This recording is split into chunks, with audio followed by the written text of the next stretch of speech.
გამარჯობა, მე ვარ ნანა მიქაშავიძე, ბიზნეს კონსულტანტი, 20 წლიანი გამოცდილებით საბანკო და ფინანსურ სექტორში და მიგრაციის საერთაშორისო ორგანიზაციასთან ერთად წარმოგიდგენთ ვიდეო სერიებს, რომელიც მიგრანტებს და მათი ოჯახის წევრებს გრადი ფინანსური კეთილდღეობის მიღწევაში დაგეხმარებათ.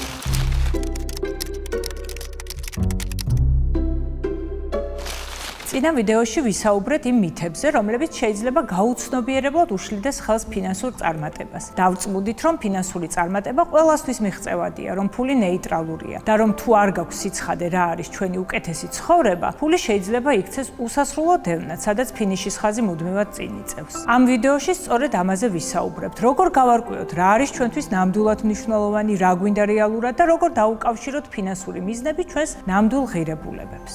ზოგჯერ გონია, რომ ვიცით რა გვინდა ფინანსურად. ასე ბევრი ადამიანი გაბედულად დგამს ნაბიჯს და მიდის ახალ სამყაროში, რომ დაეხმაროს ოჯახს ან საკუთარ თავს. მიზანი ერთი შეხედვით ნათელია, უკეთესი მომავალი ოჯახისთვის. მართლაც ფულადი გზავნილები ბევრ ქართულ ოჯახს ეხმარება ყოველდღიური ეკონომიკური მდგომარეობის გაუმჯობესებაში. თუმცა გამოცდილება აჩვენებს, რომ ეს გაუმჯობესება ხშირად ზომიერია და იშვიათად ნიშნავს მდგრად და გრძელვადიან ფინანსურ თავისუფლებას. მიგრაციაზე გრძელვადიანი კვლევები აჩვენებს, რომ როდესაც ადამიანებს აქვთ შედარებით მკაფიო ცხოვრებისეული და პროფესიული ხედვა, ისინი საშუალოდ უფრო სტრუქტურირებულად ხედავენ და იყენებენ შესაძლებლობებს, ვიდრე მაშინ, როცა შიდა ნარატივი მხოლოდ სიღარიბისგან გაქცევაზე, ან ამ მდგომარეობიდან როგორმე გამოსვლაზე კონცენტრირდება. განსხვავება ძალიან მარტივია, გარბი ხარ რამისკენ, თუ ეშურები რაღაცისკენ. კითხვა თქვენთვის, თქვენი მიზანი რას ქმნის, თუ რაიმესგან გაქცევაში გეხმარებათ?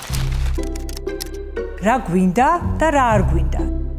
სად მიდის ენერგია, ნეიროკოგნიტური და ქცევითი კვლევები აჩვენებს, რომ რასაც მეტ ყურადღებას ვუთმობთ, იმ სტიმულებს უფრო სწრაფად ვამჩნევთ და მათ გარშემო მეტ ქცევით აქტივობას ვავლენთ. ყურადღება ერთგვარ ფილტრად მუშაობს იმისა, რას ვხედავთ და რაზე ვრეაგირებთ. ხშირად ამას ასე ხატოვნად აღწერენ, სადაც არის ყურადღება, იქ მიდის ენერგია. კვლევებიც ამ იდეას ამყარებს იმით, რომ ყურადღების ფოკუსი ზემოქმედებს ჩვენს აღქმასა და არჩევანზე. წითელი მანქანების ექსპერიმენტი.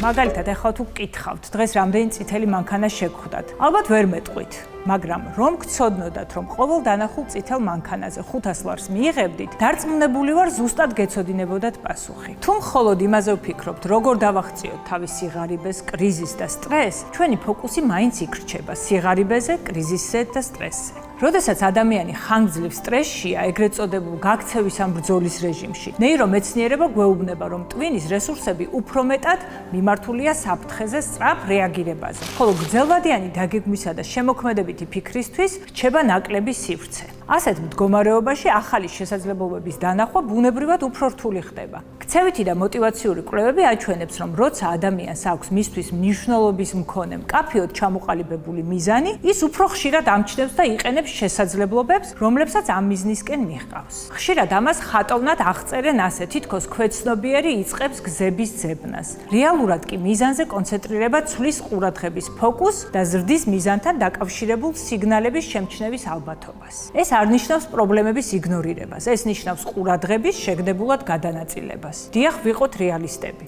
მაგრამ მაინც დავუთმოთ დრო კითხვას, რა მინდა? და არა მხოლოდ რა არ მინდა. პრაქტიკული მინიმუმი, თუნდაც კვირაში 20-30 წუთი ოცნებისთვის და იგივე დრო უბრალო სიამოვნებისთვის, დანაშაულის გარეშე. ეს პატარა მინიმუმია, რომ უიმედო რუტინიდან გამოვიდეთ. კარგი, ახლა ვიცით მექანიზმი, ენერგია იქ მიდის, სადაც ყურადღებაა. ჩვენ გვაქვს ეს ძალა, მაგრამ ახლა მოდის უფრო რთული კითხვა. ნამდვილი მიზანსწრაფვა თუ სოციალური შედარება?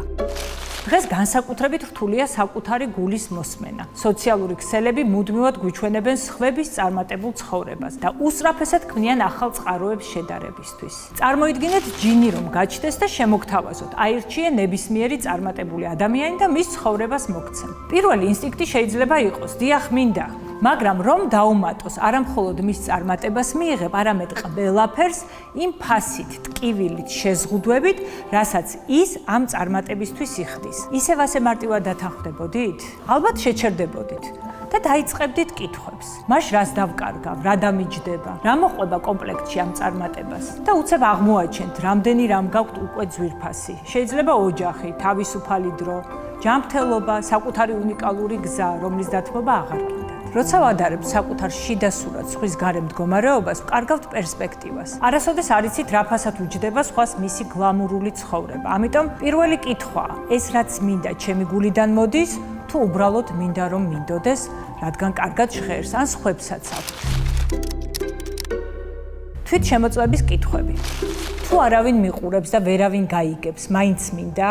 ყველაფერი რომ შესაძლებელი იყოს, რას გავაკეთებდი? კარგი, ახლა ვიცით, რომ ეს უნდა იყოს ნამდვილად ჩვენი, მაგრამ როგორ გადავიდეთ ბუნდოვანი ოცნებიდან კონკრეტულ გეგმებზე? მოდით ვისაუბროთ გადარჩენის რეჟიმიდან, როგორ გამოვიდეთ ოცნებებიდან, როგორ გადავიდეთ გეგმებამდე. პრობლემა ის არის, რომ როცა გადარჩენის რეჟიმში ხარ, ოცნებისთვის სივრცე არ გრჩება, მაგრამ სწორედ ოცნება და ის, რაც გიყვარს, გვიჩვენებს გზას გამოსასვლელად.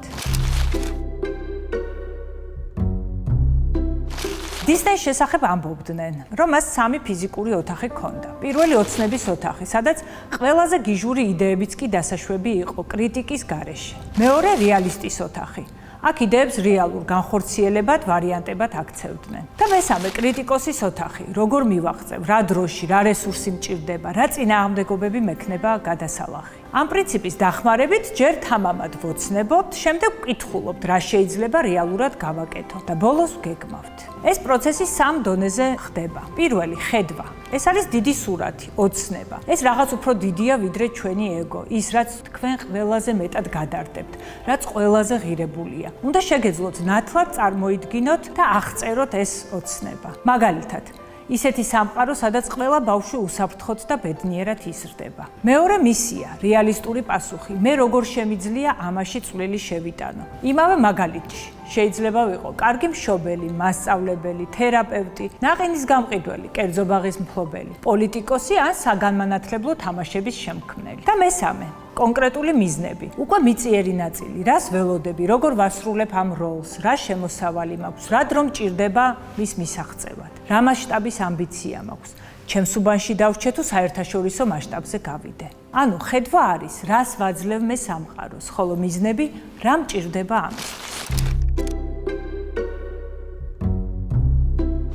ასევე მნიშვნელოვანია დიდი მიზანი პატარა ნაბიჯებად დაიშალოს. კვლევები აჩვენებს, რომ როცა ადამიანი დიდ მიზანს პატარა მიღწევად ეტაპებად ყოფს და ყოველ პატარა გამარჯვებას აღნიშნავს, ის უფრო მოტივირებული რჩება და ნაკლებად ჩაიქნევს ხელს შუაგზაში. თითოეული პატარა გამარჯვება ადასტურებს, რომ მე შემიძლია და ეს თავისთავად ქმნის ენერგიას შემდეგი ნაბიჯისთვის. მაგალითად, ადამიანს აქვს ასეთი მიზანი: 10 წელიწადში მიგრაციიდან დაუბრუნდები და გავხსნი საკუთარ ბიზნესს. ეს ძალიან ძლიერი მიზანია, მაგრამ 10 წელიც ძალიან შორს არის. და თუ მთელი ამ დროის განმავლობაში მხოლოდ ველოდები, როცა სესხს დავფარავ, მაშინ დავიწყებ, ძალიან ადვილია დაიღალო და ოცნებასთან კავშირი დაკარგო. ამიტომ მნიშვნელოვანია პატარა ნაბიჯი ახლავე და არა მხოლოდ მომავალში. პირველი ეტაპი ამ წელს შეიძლება იყოს: გავარკვევ რა ბიზნესი მინდა. ვესაუბრები ამ ადამიანს, ვინც ამას აკეთებს. ვისწავლი როგორ ხდება შესყიდვები, თუნდაც ინტერნეტის უფასო რესურსებით. ან თვეში 30 ლარს სპეციალურად ამ ოცნებისთვის გამოვყობ. არა უბრალოდ დანაზოგად, არამედ ჩემი ბიზნესის ფონდში. როცა ამას მიაღწევთ, აღნიშნეთ. ეს არის გადადგმული ნაბიჯი და ეს ნიშნავს, რომ თქვენ არა მხოლოდ ცხოვრობთ გადარჩენის რეჟიმში, არამედ აშენებთ მომავალს. პატარა ნაბიჯებით, მაგრამ აშენებთ. ზოგჯერ გვაქვს საკმარისად ნათელი ხედვა რა გვინდა და როდის, მაგრამ ჩვენი რწმენა წარმოდგენები, ჩვენი იდენტობა და ჩვენი ცოდნა არ არის თანხვედრაში ამ სურვილთან და მიზანთან. როცა გაქვთ მიზანი, შეამოწმეთ რას გრძნობთ, როდესაც ამ სიტყვებს უსმენთ. ჩემი მიზანი ღირებულია. ჩემი მიზანი რეალისტურია. მე შემიძლია ამის მიღწევა. მე ვიმსახურებ ამას. ჩემი მიზანი ეკოლოგიურია, ანუ არავის ზიანს არ აყენებს. სადაც გრძნობთ შინაგან წინააღმდეგობას, იქ შეიძლება ფარული რწმენა გიშლიდეთ ხელს. ხშირად ეს ძველი დამცავი ხმებია, რომელიც ოდესმე ზრუნვას ნიშნავდა, მაგრამ დღეს შესაძლოა აღარ გვემსახურებოდეს. როცა გაქვს სიცხადე რა გინდა, თითქმის ყველა ყოველდღიური არჩევანი ფინანსურ შედეგსაც ქმნის. რას ვწავლობთ? სად ვმუშაობთ, როგორ ვცხოვრობთ, როგორ ვხარჯავთ დროსა და ფულს. თუ არ გვაქვს ჩვენი ფულისთვის გააზრებული გეგმა, სხვებს აუცილებლად ექნება. ბრენდებს, რეკლამას, პლატფორმებს და თუ არ ვიცით, რა მიზნების სამსახურში უნდა იყოს ფული, მაშინ ფული უბრალოდ რიცხვია, რომელიც არასოდეს იქნება საკმარისი. ახლა კი პატარა სავარჯიში. გადახედეთ ბოლო 3 თვის ხარჯებს. რამდენი დახარჯეთ თქვენი ოცნებების შესასრულებლად? ეხლა მომავალს შეხედეთ. აირჩიეთ თქვენთვის მნიშვნელოვანი მიზანი და დაახლოებით შეაფასეთ. რა ხერს ამ მიზნის მიღწევა, თუნდაც უხეშად. რა იქნება პირველი მიღწევადი ეტაპი მომდევნო 1 წელში? რა ფინანსური რესურსი დამჭირდება ამ პირველი ეტაპისთვის?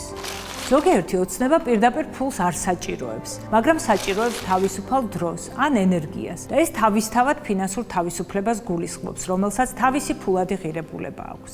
სიცხადე არ წყვეტს პრობლემებს ერთ დღეში, მაგრამ ის გაძლევს მიმართულებას და ეს მიმართულება უკვე ძალაა.